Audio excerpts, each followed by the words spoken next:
Bismillahirrahmanirrahim. Assalamualaikum warahmatullahi wabarakatuh. Syukur alhamdulillah kita bisa berjumpa lagi di channel ini. Sholawat dan salam selalu dan tetap tercurahkan kepada junjungan kita Nabi besar Muhammad sallallahu alaihi wasallam. Allahumma sholli ala sayyidina Muhammad wa ala ali sayyidina Muhammad. Harapan dan doa saya semoga saudaraku semuanya selalu diberikan kesehatan, dilapangkan rezekinya, diampuni dosa-dosanya, dan dipanjangkan umurnya. Amin ya rabbal alamin. Sahabat beriman yang dirahmati Allah, setiap orang memiliki garis takdirnya masing-masing, baik itu rezeki, jodoh maupun kematian. Memang tak bisa dipungkiri bahwa semua itu sudah diatur oleh Yang Maha Kuasa, Allah Subhanahu wa Ta'ala. Mungkin kita pernah melihat bahwasanya meski sebagian besar orang melakukan kerja keras agar mendapatkan rezeki atau kekayaan yang berlimpah, namun pada kenyataannya masih banyak yang belum mampu mendapatkan layaknya yang diinginkan. Sementara di sisi lain ada beberapa golongan yang justru dikejar rezeki dari manapun asalnya, atau kita menyebutnya sebagai orang yang dijamin rezekinya oleh Allah Subhanahu wa Ta'ala. Sebagaimana yang dijelaskan dalam Quran surah At-Talaq ayat 3, Allah Subhanahu wa Ta'ala telah berfirman, dan memberinya rezeki dari arah yang tiada disangka-sangkanya. Dan barang siapa yang bertawakal kepada Allah, niscaya Allah akan mencukupkan keperluannya. Sesungguhnya Allah melaksanakan urusan yang dikehendakinya. Sesungguhnya Allah telah mengadakan ketentuan bagi tiap-tiap sesuatu. Dari ayat tersebut sudah dijelaskan bahwa barang siapa yang bertawakal kepada Allah, niscaya Allah akan memberi jalan keluar dan rezeki dari segala arah yang tak pernah kita sangka-sangka datangnya. Lalu siapa dan apa cirinya orang yang selalu dikejar-kejar rezeki tersebut? Yang pertama adalah orang yang suka bersedekah. Seperti yang kita tahu, bersedekah merupakan hal yang sangat terpuji, karena dengan memberikan sedikit harta dari penghasilan kita, secara tidak langsung kita telah membantu banyak orang. Dan doa orang yang teraniaya sangatlah mustajab di hadapan Allah Subhanahu wa Ta'ala. Mungkin saudaraku semuanya juga sudah mengetahui bahwasanya apabila kita bersedekah dengan ikhlas, maka Allah Subhanahu wa Ta'ala akan mengganti berlipat-lipat, baik di dunia maupun di akhirat kelak.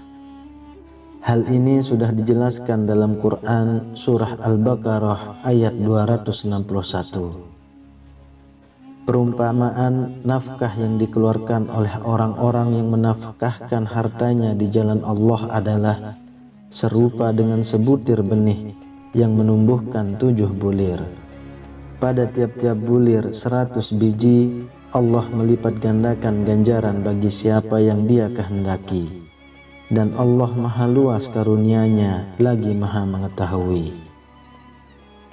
Sahabat beriman yang dirahmati Allah, bolehkah kita bersedekah dan berharap Allah Subhanahu wa Ta'ala mengganti sedekah yang kita keluarkan dengan kekayaan di dunia? Itu boleh-boleh saja, selama kita mengharapnya hanya kepada Allah Subhanahu wa Ta'ala, dan bukan mengharap supaya ada seseorang yang memberikan kita kekayaan setelah kita bersedekah. Ini yang tidak dianjurkan. Kenapa? Karena kita sudah berharap kepada sesama makhluk ciptaan Allah Subhanahu wa Ta'ala, sedangkan Allah Subhanahu wa Ta'ala sudah memerintahkan untuk tidak menggantungkan diri kepada sesama makhluknya, yang menandakan kita telah menyekutukan Allah dengan sesuatu. Lalu yang kedua, orang yang gemar bersyukur. Sudah tidak dipungkiri lagi bahwasanya apabila kita selalu bersyukur setiap saat, baik ketika mendapatkan rezeki yang berupa harta benda, kesehatan, atau bahkan dalam kondisi diuji dengan sakit pun kita bersyukur. Insya Allah, Allah Subhanahu wa Ta'ala akan menambah nikmat kita, dan dengan kuasanya akan mengangkat penyakit dalam diri kita. Dalam Quran surah Ibrahim ayat 7, Allah Subhanahu wa Ta'ala sudah berfirman, "Dan ingatlah juga, tak kala Tuhanmu memaklumkan, sesungguhnya jika kamu bersyukur, pasti kami akan menambah nikmat kepadamu. Dan jika kamu mengingkari nikmatku, maka sesungguhnya azabku sangat pedih." Dari ayat di atas sudah jelas dikatakan bahwa barang siapa yang sering mensyukuri nikmat yang diberikan Allah Subhanahu wa Ta'ala, maka Allah akan menambah nikmat untuk kita. Akan tetapi, jika kita mengingkari nikmat yang diberikan Allah Subhanahu wa Ta'ala, maka Allah akan mengazab orang tersebut dengan azab yang sangat pedih. Untuk itu, teruslah bersyukur dalam segala kondisi dan lakukan setiap hari. Insya Allah, nikmat kita akan terus ditambah oleh Allah Subhanahu wa Ta'ala. Amin ya Rabbal Alamin. Yang ketiga, orang yang sering membaca Al-Quran, terutama surah Al-Waqiah. Surah Al-Waqiah memang dikenal memiliki keutamaan dalam hal mendatangkan rezeki atau nikmat. Dalam hadis Ibnu Adi disebutkan bahwa kita sangat dianjurkan untuk mengajarkan surah Al-Waqiah kepada istri atau keluarga dan anak-anak kita, karena surah tersebut merupakan surah yang mampu menderaskan rezeki bagi siapapun yang mengamalkannya, insya Allah. Yang keempat, orang yang sering beristighfar. Istighfar merupakan salah satu usaha batiniah kita untuk memohon ampunan kepada Allah Subhanahu wa Ta'ala atas segala dosa yang kita perbuat. Lalu apa hubungannya dengan selalu dikejar rezeki? Orang yang selalu beristighfar dalam kondisi apapun secara tidak langsung dapat membersihkan hatinya dari segala dosa dan kesalahan. Ketika hati kita bersih, maka kemungkinan besar rezeki yang diberikan oleh Allah Subhanahu wa Ta'ala bisa sampai kepada kita.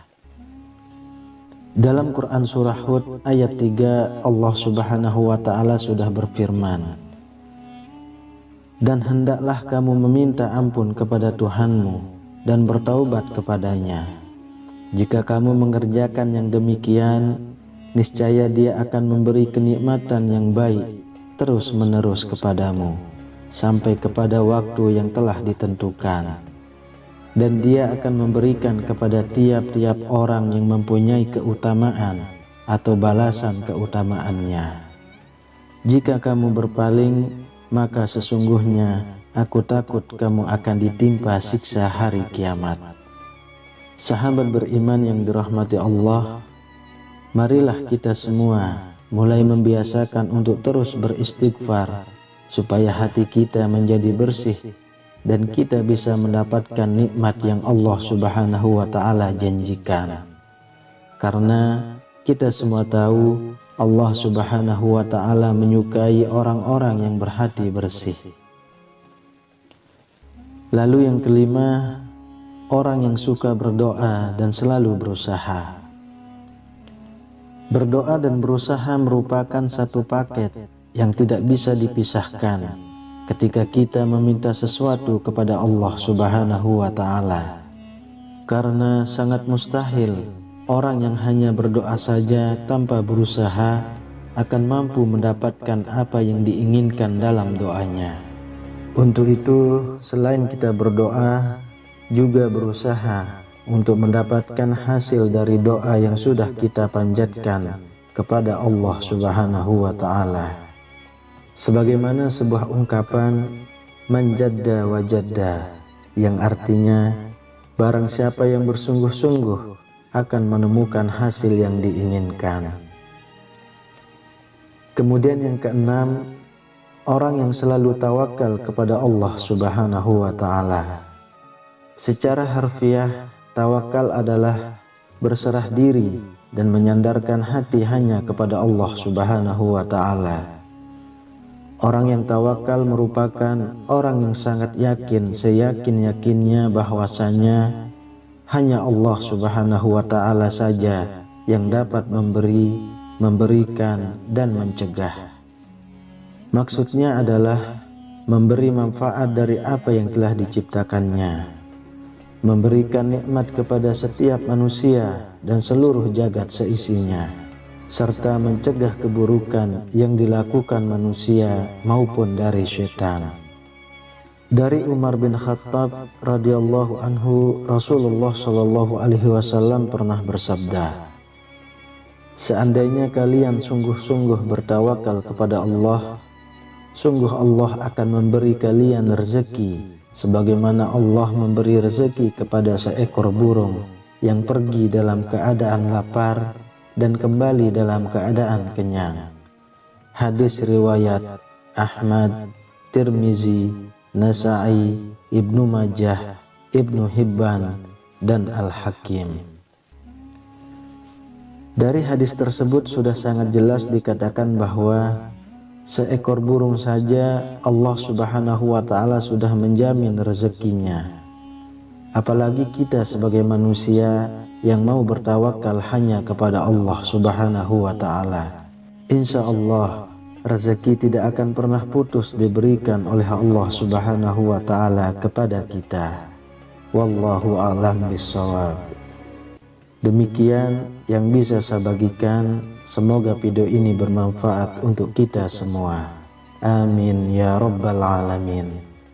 Assalamualaikum warahmatullahi wabarakatuh.